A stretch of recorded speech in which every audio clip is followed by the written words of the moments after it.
This is how to avoid oh shit moments in business finances.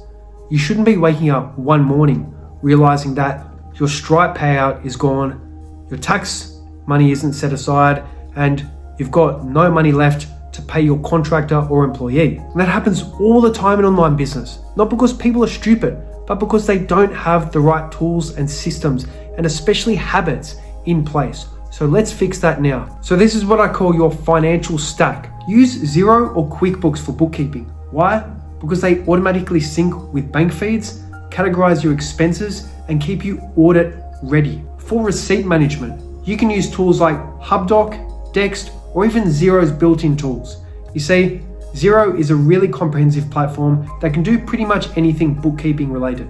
You should never have to scroll through your emails to find an old receipt or invoice, because that's manual, it's labor, and it's what we are trying to avoid in this course. If you're like me, this is how you'll set up your bank accounts. You have your operating expenses account, money in, money out. You have one account just for tax, so that's value-added tax and income tax. So in Australia, it'll be GST and income tax. And then you'll have a credit card. So the point of the credit card, make it a business credit card. Don't mix business and personal expenses unless you have to, if you've just got one credit card, for instance, but you still want to get, for instance, like Qantas points or frequent flyer points, and you've only got a personal credit card. You could still, what I did at the start was put transactions through my personal credit card and then paid them off in real time from my operating account, because I always had more money than I would spend with my credit card. Never max out your credit card without having the money to pay it off. And then have a high interest savings account where you can put money into.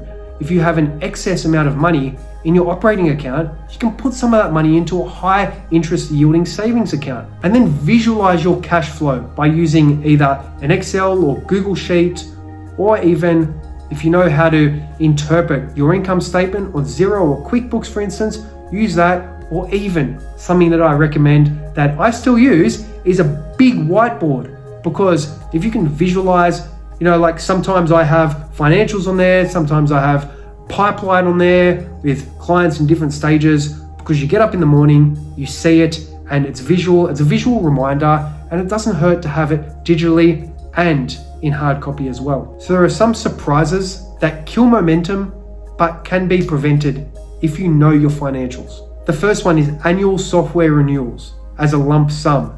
If you pay for something once per year or twice per year, and you're not expecting that when it comes round, and you're like, oh no, that again, you should always have a spreadsheet with all of your expenses, when you pay that expense, how often the annuity is, and how much it's costing you on average per month.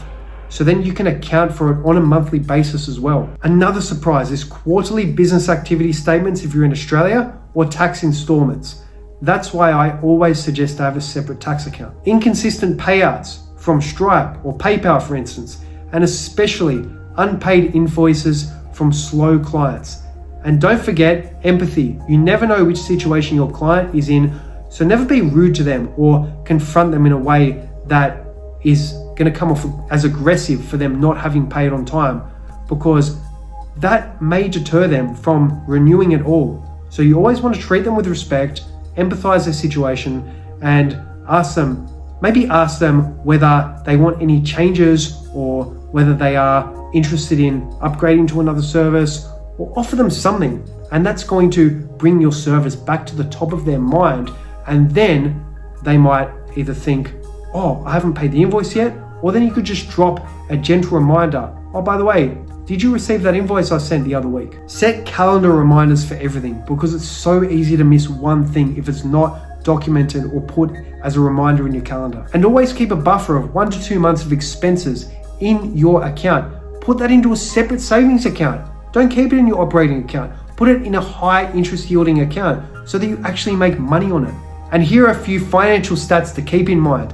A US bank study revealed that 82% of small businesses fail due to poor cash flow management. The average small business owner spends 40 hours per year chasing receipts. And Forbes recently revealed that small business owners who track their numbers weekly are 60% more likely to hit their revenue goals. Money avoidance is business sabotage. Clarity equals control, and it doesn't need to be complex. So here's your financial action list.